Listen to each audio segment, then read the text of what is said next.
సహవాసం కాదు, సాహసం. ఏంటది సాహసం అంటే ఏంటి?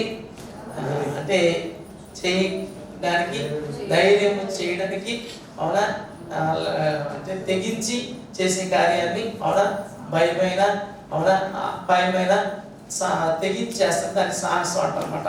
సాహసం చేసి, అవునా, ఆ పైని కిందకి, అవునా, కానీ అటు సాహసం అంటారనమాట. సాహసం ఒక మాట రాసుకోండి. రెండోది మొండితనం. రెండోది మొండితనం. రెండో మాట మొండితనం. మూడోది తెగింపు. మూడోది ఏంటి?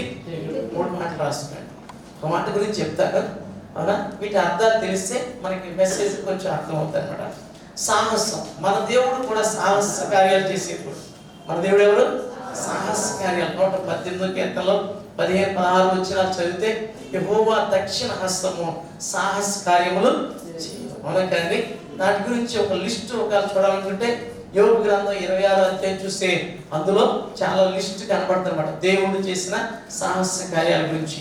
శూన్యములో భూమిని వేలాడదీసేట, మేఘాలలో వీటిని దాచేట, పారిపోవచ్చిన మకరమునైనా పొడిచేడట. అదోదని చీకటికి వెలుగుకు సరిహద్దులు నియమించాడట. ఏం నియమించాడు? సరిహద్దులు. ఇంటికి వెళ్ళి చదువుకోండి. ఆ కిందకు వచ్చాక ఇవన్నీ ఆయన గురించి మనకు వినబడేది గుసగుస శబ్దము పాటలే. ఆయన సాహస కార్యములు ఎన్నో లెక్కలేనివి.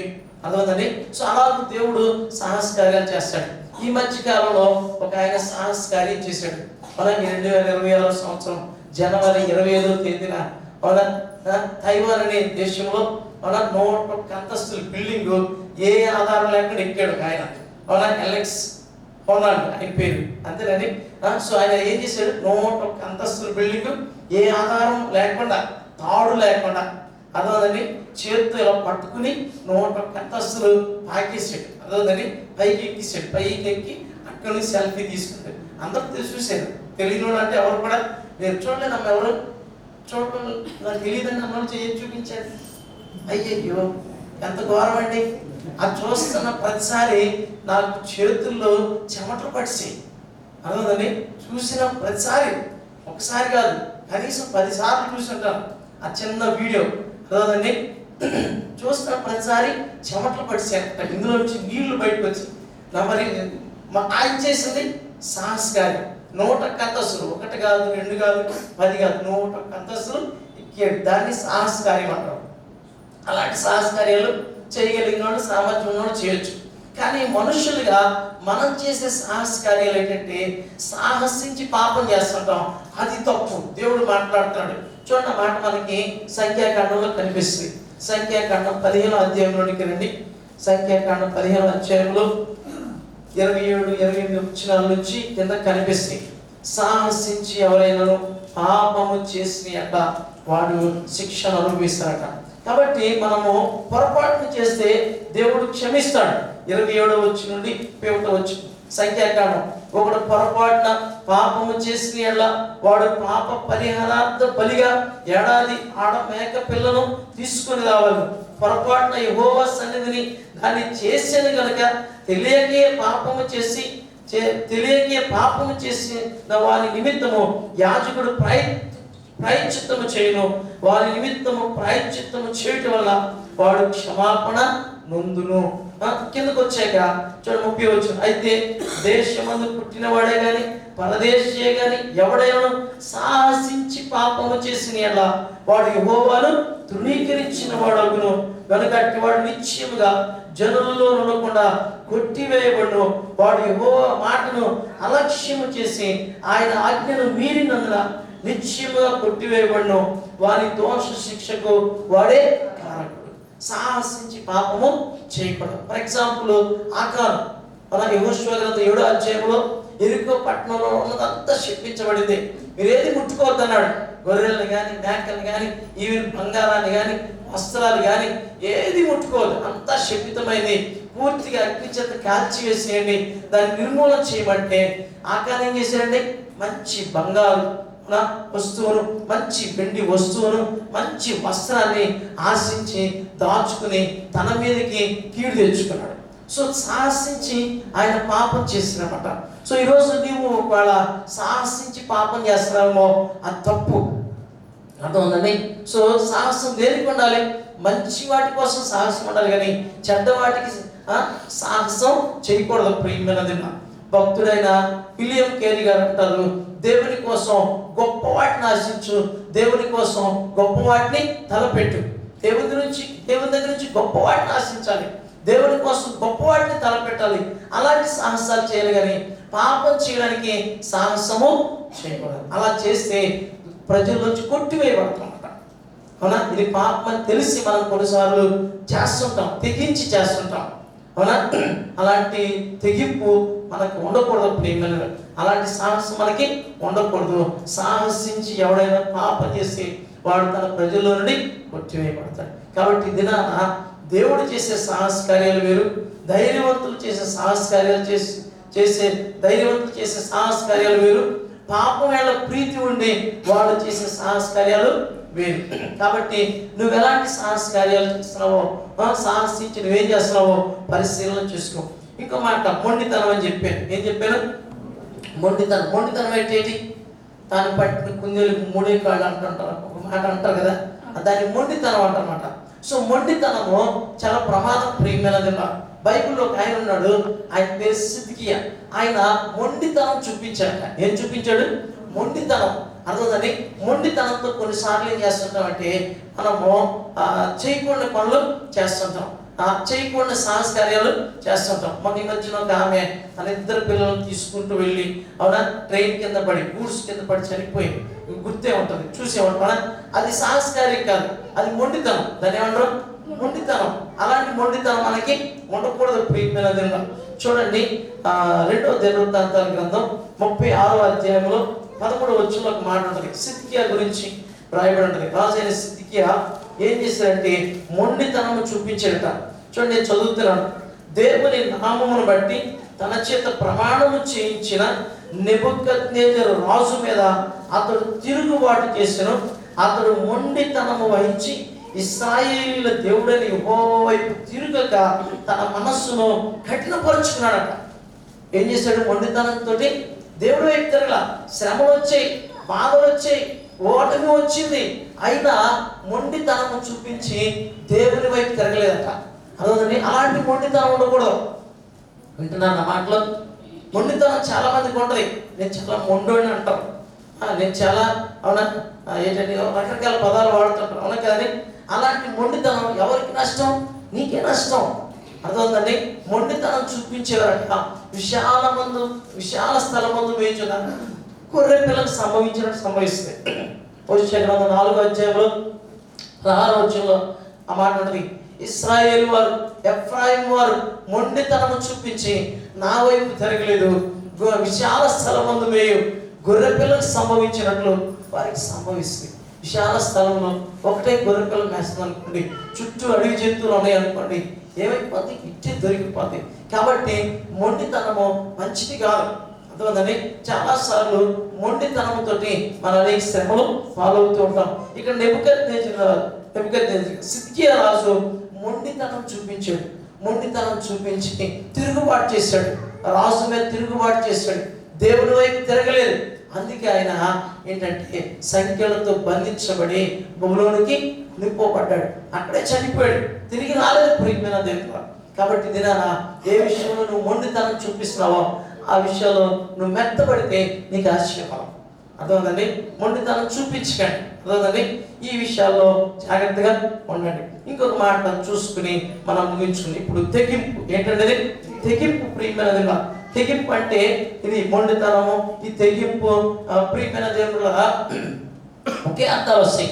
మంచి వాటికి చూపించేవి మంచిది, చెడ్డ వాటికి చూపించేవి ఆ తెగింపు కానీ లేకపోతే మొండితనం కానీ ఆ సాహసం కానీ దుష్ఫలితాలు ఇస్తాయి. మంచి వాటికి తెగించామనుకోండి, మంచి వాటికి మనం సాహసించామనుకోండి, దాని యొక్క పేరు ఘనత ఫలితం వేరేగా ఉంటుంది అన్నమాట. బైబిల్లో కొంతమంది తెగించి చేసిన కార్యాలు చూసుకుని మనం ముగించుకున్నాం. ఫర్ ఎగ్జాంపుల్ అబ్రహాం భక్తుడు ఆదికాండం 22వ అధ్యాయంలో ఇస్సాకును బలిగా అర్పించాలి. అవునా? లేక పుట్టాడు. అవును కదండి? 100 సంవత్సరాల వయసులో అబ్రహాముకి ఇస్సాకు పుట్టాడు. దేవుడు వాగ్దానం చేశాడు, 25 సంవత్సరాలు వెయిట్ చేశారు. అవునా, కళ్ళ కంటూ ఉన్నారు. ఆఖరి దేవుడు కుమారుని ఇచ్చాడు, ఇస్సాకును మళ్ళీ దేవుడే బలిమని అడుగుతాడు. మన దేవుడు నరబలి కోరే దేవుడు కాదు, అది గుర్తుపెట్టుకోండి. అతన్ని పరీక్షించడానికే, అతని విశ్వాసాన్ని, అతని భక్తిని పరీక్షించడానికి దేవుడు అతను అడిగాడు, నువ్వు ప్రేమిస్తున్న ఆ ఇస్సాకును తీసుకొచ్చి, అవునా, మోరియా దేశంలో నేను చూపించే పర్వతం మీద బలి అంటే అబ్రహాం గారు ఏమీ కనలేదు, తెగించాడు. దేవుడు అడిగాడు, దేవుడు ఇచ్చాడు. మళ్ళీ దేవుడు అడిగాడు, దేవుడికి అడిగాడు కాబట్టి ఇచ్చేద్దాం అని చెప్పేసి తెగించి ఇస్సాకును బలిగా ఇవ్వడానికి మొత్తం అరేంజ్ చేశాడు. బలిపీఠాన్ని కట్టాడు, కట్టెలు పేర్చాడు, ఇస్సాకును పడుకోబెట్టాడు, కత్తి పైకెత్తి అవునా ఇస్సాకుని ఇక బలి అర్పించడమే. కానీ దేవుడు ఆకాశం నుండి అబ్రహామా ఆగు అన్నాడు. ఎవరు? అబ్రహామా ఆగు, నీకు ఒక్కడైనా నీ కుమారుని నాకు ఇయ్యడానికి నీవు వెనుదీయలేదు కాబట్టి, నీవు దీన్ని బట్టి నన్ను ప్రేమిస్తున్నావని నేను ఎరుగుదును, ఇస్సాకు మీద చెయ్యదు. అదిగో అవునా ఆ యొక్క పొదలో పొట్టేలు ఉంది, దాన్ని బలిగా అర్పించని దేవుడు చెప్పాడు. హల్లెలూయా. సో అక్కడ అబ్రహాం గారు తెగించి ఆ కార్యం చేశాడు కాబట్టి ఇప్పటికీ అబ్రహాం గారు అనేక మందికి ఆశీర్వాదకరంగా ఉన్నారు. అది అయిన తర్వాత దేవుడు తన వాగ్దానాన్ని ఏం చేశారంటే స్థిరపరిచాడు. అవునా, నిశ్చయంగా నీ సంతానాన్ని ఆశీర్వదిస్తాను, నీ సంతానం మూలంగా భూలోకంలోని వంశములన్నీ సమస్త అన్ని జనులు ఆశీర్వదించబడతారని దేవుడు వాగ్దానం చేశాడు. ఆయన వంశములో నుండి యేసుక్రీస్తు వారిని ఈ లోకానికి పంపించాడు. హల్లెలూయా, హల్లెలూయా.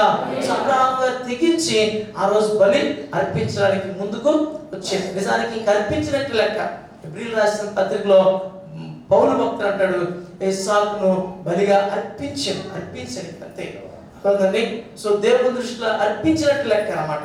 కాబట్టి దినాన నువ్వు తెగించి అలాంటి సాహసం ఏదైనా చేస్తున్నావో లేదో పరిశీలన చేసుకోవాలంట. మోషే గురించి మనకు తెలుసు. మోషే ప్రియమైన మిద్యాన్ దేశానికి వెళ్ళి పారిపోయాడు. ఐగుప్తులో పుట్టాడు, ఐగుప్తులో పెరిగాడు, 40 సంవత్సరాలు ఫరో ఇంట్లో పెరిగాడు. అవునా, తర్వాత పరిస్థితులు మారి మిద్యాదేశానికి వెళ్ళిపోయాడు. కానీ దేవుడు మాట్లాడితే మరలా ఫరో దగ్గరికి వెళ్ళి నిలబడ్డాడు. ఫరో ముందు నిలబడాలంటే ఎవరికి ధైర్యము సరిపోదన్నమాట. ఫరో గొప్ప చక్రవర్తి, ప్రపంచం మొత్తాన్ని పరిపాలన చేస్తున్న వ్యక్తి ఆ రోజుల్లో. మరి అలాంటి ఫరో ముందు నిలబడాలంటే తెగింపు ఉండాలని తెగించి ఫరో ముందు నిలబడ్డాడు. ఇదిగో దేవుడు నన్ను పంపించాడు, తన ప్రజలైన ఇశ్రాయేలుని విడిపించమని దేవుడు చెప్తున్నాడు అని చెప్పేసి ఫరోతో మాట్లాడి అవునా అద్భుతాలు చేసి ఇశ్రాయేలుని ఐగుప్తులో నుంచి బయటికి తీసుకొచ్చినట్లుగా మనం చూస్తూ ఉంటాం. ఆ తెగింపు మనకు ఉండాలి. అందుకే ఎబ్రీ గ్రంథకర్త అంటాడు కదా, ఐగుప్తు పాప భోగం అనుభవించుట కంటే దేవుని ప్రజలతో శ్రమే మేలని ఎంచుకున్నాడట. అదే రాజభోగాన్ని వదిలేశాడు. రాజు అనే పదవికి ప్రియమైన అర్హుడు, కానీ ఆ పదవి నాకు వద్దు, ఆ పదవి కంటే దేవుని ప్రజలతో శ్రమే మేలు. ఎంత తెగింపొచ్చుకోండి. హల్లెలూయా. ఎవరైనా ఒప్పుకుంటారండి? అలాగే ఎవరు ఒప్పుకోరు ప్రియమైన. అమెరికా దేశంలో సువార్థికుడు బిల్లీ గ్రహం గారు ఉన్నారు. అమెరికా దేశంలో ఉన్న పెద్దలందరూ వచ్చి ఇక ఎలక్షన్స్ ఇంకేం వద్దండి, మీరే మన దేశానికి ప్రెసిడెంట్గా ఉండండి అన్నారు. మీరే మన దేశానికి ప్రెసిడెంట్గా ఉన్నాడంటే ఆయన ఏమన్నాడు తెలుసా? దేవుడు నన్ను సువార్థికుడిగా ఉండడానికి పిలిస్తే నేను రాజుగా ఉండడానికి దిగజారనుకున్నాడు. ఏమన్నాడు? రాజుగా ఉండడానికి, ప్రెసిడెంట్గా ఉండడానికి దిగజారణం. ఈ పోస్టు ఉన్నతమైన పోస్టు. అదే దేవుడు ఆయన్ని బహుబలంగా వాడుకున్నాడు. 150 దేశాల పైన తిరిగి సువార్త ప్రకటించాడు. ఈ మధ్య కాలంలోనే 1 సంవత్సరం క్రితం ఆయన చనిపోయాడు. 98 సంవత్సరాల వయస్సులో. అర్థమైందండి. సో విషయం ఏంటంటే దేవుడు ఆయనకి అంత అవకాశం ఇచ్చాడు. అవునా, అమెరికా ప్రెసిడెంట్ అవడం అంటే మాటలు కాదు. అర్థమైందండి. కానీ పదవి కాదు కావాల్సింది మనకి. అర్థమైందండి. కొన్నిసార్లు వాటిని త్యజించడానికి కూడా తెగింపు ఉండాలి. అలాంటి తెగింపు ఉంటే దేవుడు మనం ఆశీర్వదిస్తాడు. హల్లెలూయా అంటే హల్లెలూయా. కాబట్టి ప్రియమైనదిరా, ఈరోజు అబ్రహాం గారి లాగా, మోషే లాగా మనము తెగించాలి. దావీదు కూడా తెగించి గొల్లియాతుతో పోరాడాడు. అందరూ భయపడి పారిపోతున్నారు. అన్నా కదండి. ఎవరు తెగించారు? దావీదు తెగించాడు. తెగించి అవునా గొల్లియాతు ఎంత అండి 9 అడుగుల జానుడు ఉన్నాడట. 9 అడుగులు అంటే స్లాబ్ అంత హైట్ అనమాట. స్లాబ్ అంత హైట్ మనిషిని అవునా ఈయన చూస్తే చిన్న వయసు, అప్పటికి ఆయన మహా అయితే అవునా 15 సంవత్సరాలు 16 సంవత్సరాల వయసు ఉంటుంది అవునా, లేక నూనూకు మీసాల వయసు అవునా, ఇలా గిల్లితే పాలు వచ్చేంత వయసు అనమాట. అలాంటి వయసులో ఆయన అంత అజానుభావుడు, యుద్ధ నైపుణ్యం కలిగిన వ్యక్తి దగ్గరికి వెళ్ళి పోరాడాడు, తెగించి వెళ్ళాడు. అదోందని ఆ సైన్యం అంతా భయపడి పారిపోతున్నారు.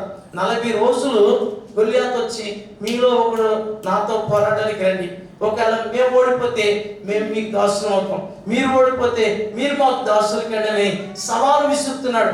సవాలు విసురుతుంటే ఎవరు సాహసించలేదు, ఎవరు ధైర్యం చేయలేదు, ఎవరు తెగించలేదు. దావీదు వెళ్ళాడు. హల్లెలూయా. సున్నతి లేని ఫిలిష్తీయుడు జీవం గల దేవుణ్ణి దూషించడానికి, జీవం గల దేవుని సైన్యాన్ని దూషించడానికి వాడు నేను యేసు నామములో యుద్ధానికి వెళ్తాను, యెహోవా నామములో యుద్ధానికి వెళ్తానని చిన్న వడిసెలు పట్టుకుని 5 రాళ్ళు పట్టుకుని వెళ్ళి ఒక్క రాయితో గొల్లియాతును పడగొట్టాడు. హల్లెలూయా. ఎంత తెగింపండి, అర్థమందండి. సవాలు మనం తెగించగలుగుతున్నామా?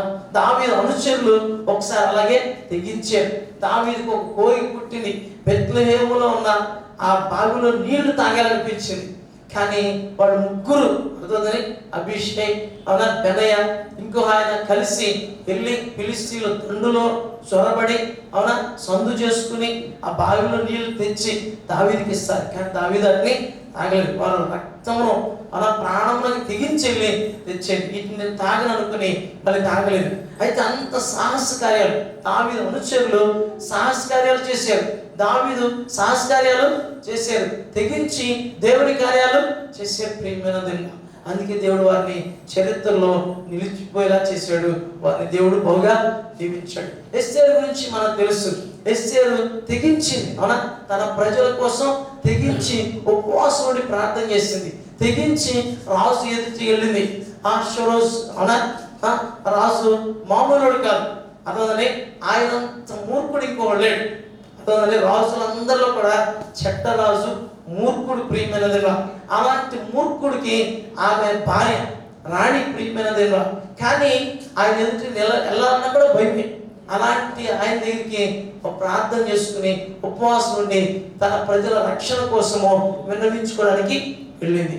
ఆమంటది నేను నశించినా నశిస్తాను, కానీ రాజు ఎదుటికు వెళ్తాను, ఆయన పర్మిషన్ ఇవ్వకపోయినా వెళ్తానని ఆమె తెగించి వెళ్ళింది.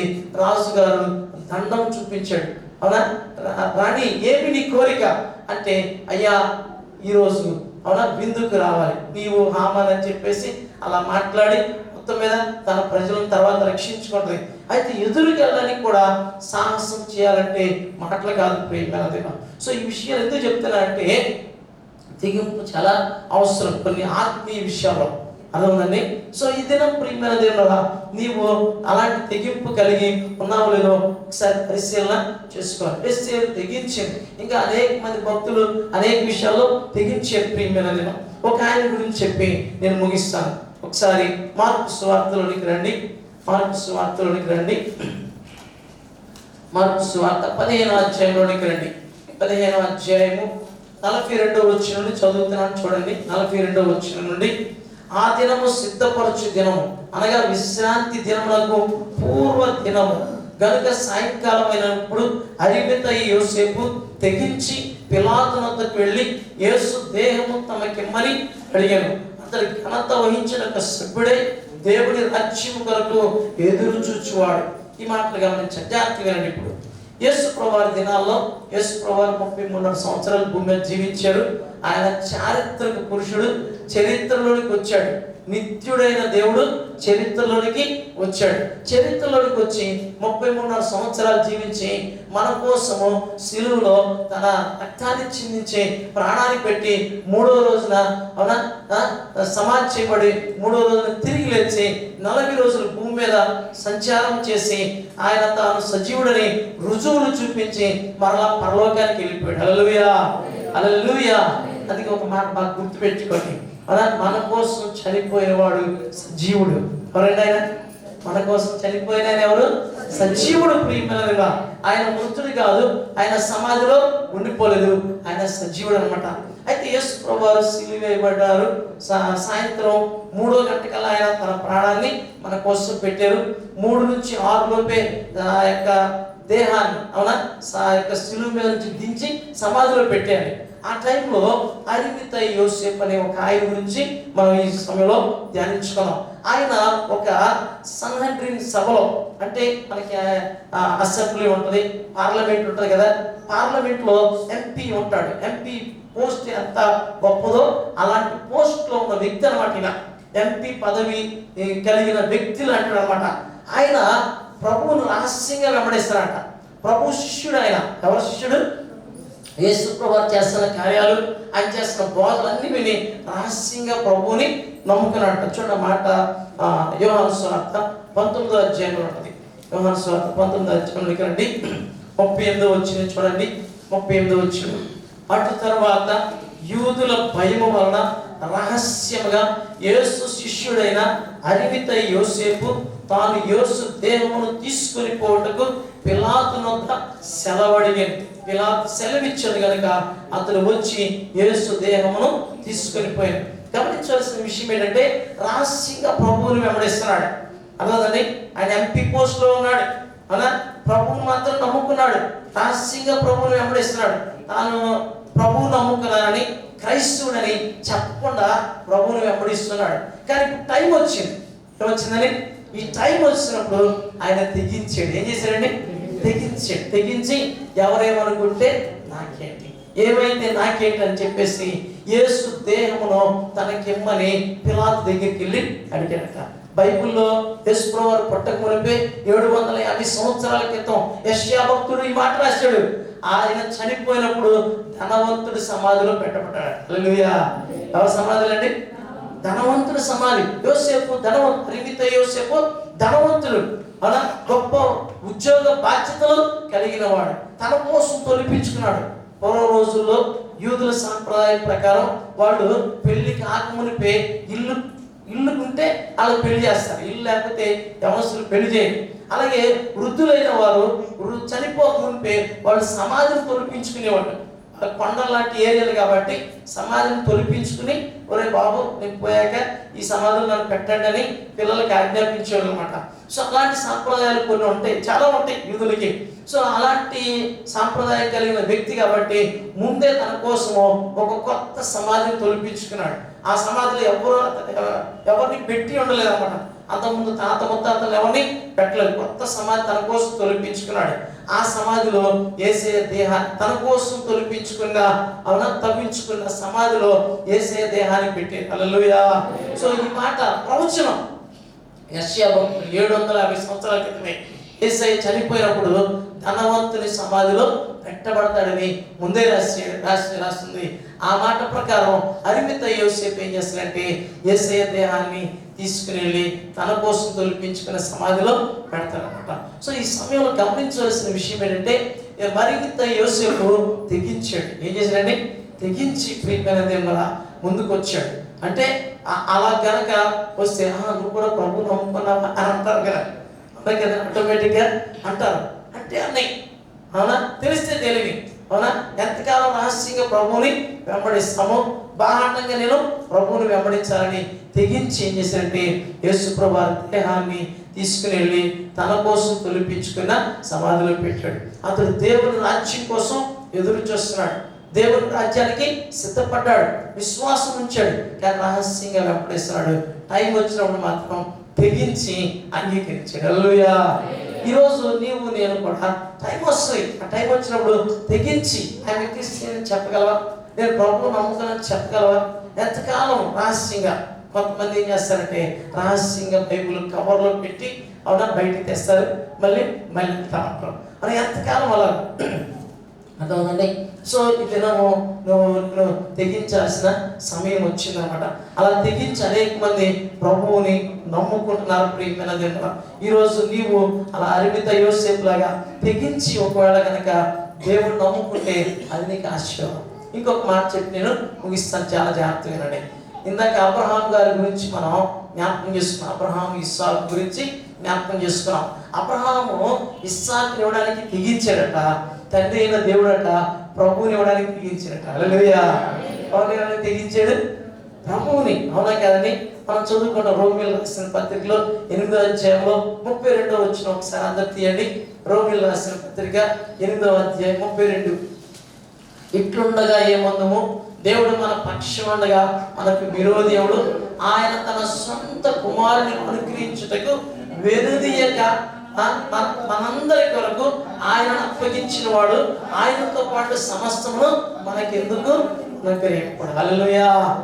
పాతకాలంలో ఒక పాట ఉంది, యెహోవా నా మొర లాలించెను, తన మహాదయను అనుగ్రహించెను అనే పాట ఒకటి మనకు ఉంటుంది అన్నమాట.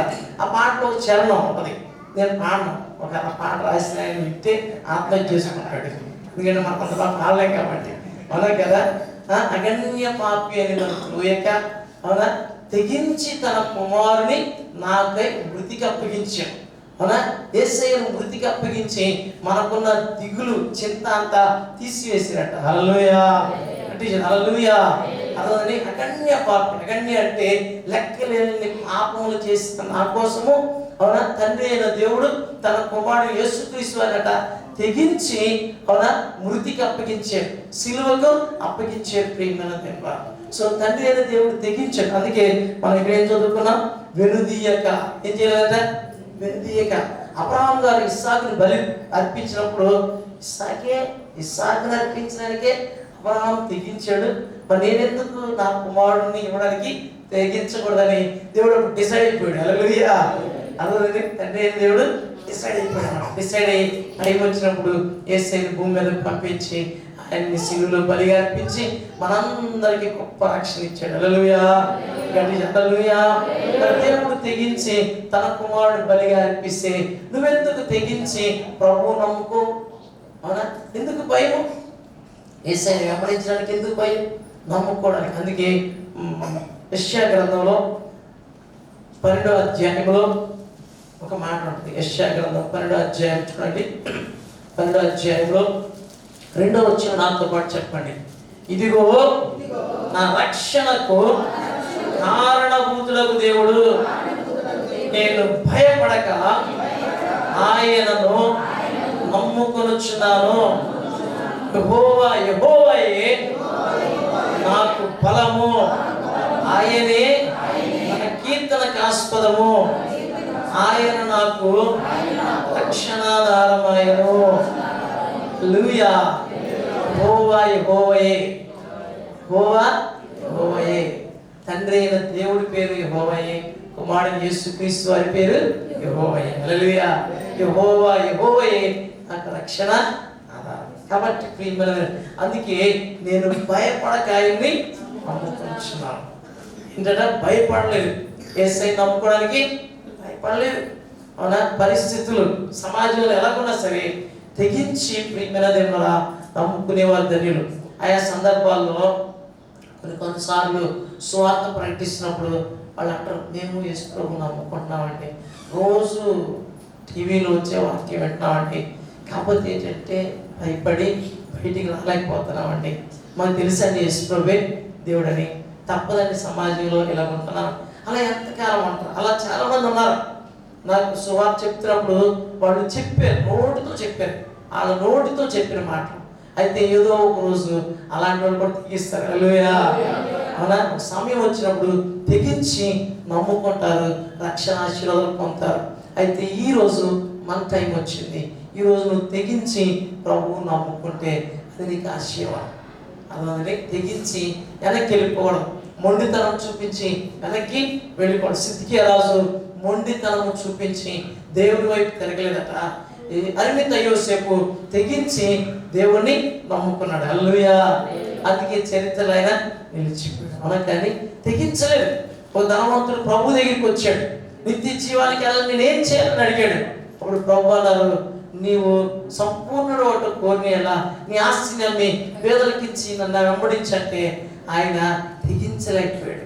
అవునా, పిరిగి తనంతో వెనక్కి వెళ్ళిపోయాడు. అదే తన ధనం మీద నమ్మకం ఉంచాడు. అవునా, ధనం మీద నమ్మకం ఉంచారు చెడిపోతారు. అందుకని ధనం మీద నమ్మకం ఉంచి వెనక్కి వెళ్ళిపోయాడు. వ్యసన పడుతూ బాధపడుతూ వెనక్కి వెళ్ళిపోయాడు. ఇప్పుడు పాతాళంలో నరకంలో అయ్యో ఎంత పనిచేశారని పశ్చాత్తాపడుతున్నాడు. కానీ రక్షణ పొందడానికి అవకాశము లేదనమాట. నరకంలో పడకుండా ఉండడానికి అవకాశం ఉంది, కానీ నరకంలో పడ్డానికి మాత్రం బయటికి రావడానికి అవకాశము లేదనమాట. కాబట్టి దినాన ఆయన తెగించి ఒకవేళ ఆ పని చేస్తున్నట్టయితే ఈ పాటికి అంత దీవెన పొందేవాడు. మనకు తెలుసు జక్కియా గారు మనకైనా తెగించాడు. పొట్టి జక్కియా ఆయన కూడా ఉన్నతమైన పదవిలోనే ఉన్నాడు. కానీ యేసు ప్రభువు అన్నారు, జక్కియా దిగిరా, నేడు నేను నీ ఇంట బస చేయవలసిందంటే సంతోషంతో దిగొచ్చాడు. సంతోషంతో ప్రభు ఇంటికి తీసుకెళ్ళాడు. యేసు ప్రభువు కూడా అంటున్నాడు, ఇదేంటి పాపి అయిన మనుషుని ఎంత బస చేయడానికి ఈయన అంటున్నాడు. యేసు ప్రభువు ఉన్నతమైన ఏంటంటే ఒక ప్రవక్తగా, బోధకుడిగా ఉన్నత స్థితిలో వాళ్ళు చూస్తున్నారు. ప్రభు అని వాళ్ళకి తెలియకపోవచ్చు, దేవుడు అని వాళ్ళకి తెలియకపోవచ్చు, కానీ సమాజంలో ఒక హై స్టేటస్ లో ప్రభువుని చూస్తున్నారు. కానీ ప్రియమైనదిగా అలాంటి ఆయన ఇలాంటి పాపి ఇంటికి భోజనం చేయడానికి వెళ్తాడని యేసయ్య గురించి కూడా సనుక్కున్నారు. కానీ జక్కయ్య సంతోషంతో యేసయ్య చేర్చుకున్నాడు. ఆ రోజు గొప్ప విందు చేశాడు. అవునా, తన పాపమును ఒప్పుకున్నాడు. నేను ఎవరి దగ్గర అయితే అన్యాయంగా డబ్బులు తీసుకున్నానో వారికి 4 వంతులు ఇచ్చేస్తాను, నా ఆస్తుల సగభాగం పేదలకు ఇచ్చేస్తాను. అప్పుడు యేసు ప్రభువు ఏమన్నారు, నేడు ఈ ఇంటికి రక్షణ వచ్చింది, ఏలైనగా ఇతడును అబ్రహాము కుమారుడే. హల్లెలూయా. సో జక్కయ్య తెగించాడు, అనగా యోసేపు తెగించాడు, భక్తులు తెగించారు కాబట్టి వాళ్ళు చరిత్రలో నిలిచిపోయారు. నువ్వు నేను కూడా తెగిస్తే ఒక ఎస్తేర్ లాగానో, ఒక దావీదు లాగానో, ఒక మోషే లాగానో, ఒక అబ్రహాం భక్తులాగానో, ఒక జక్కయ్య లాగానో, ఒక అరిమిత యోసేపు లాగానో ఉంటాం. పెట్టుకు తండ్రి అయిన దేవుడు తెగించి కుమారుని బలిగా అర్పించాడు. నీవు నేను కూడా తెగించి భయపడకుండా, సమాజానికి పరిస్థితులకు భయపడకుండా ప్రభువునందు విశ్వాసం ఉంచుదాం. అలా విశ్వాసం ఉంచితే నీ ఆత్మ రక్షింపబడుతుంది, పాప క్షమాపణ పొందుతావు, నిత్య జీవం పొందుతావు, దైవ దీవెన పొందుతావు. హల్లెలూయా, హల్లెలూయా. లేచి నిలబడండి, ప్రార్థన చేసుకుందాం.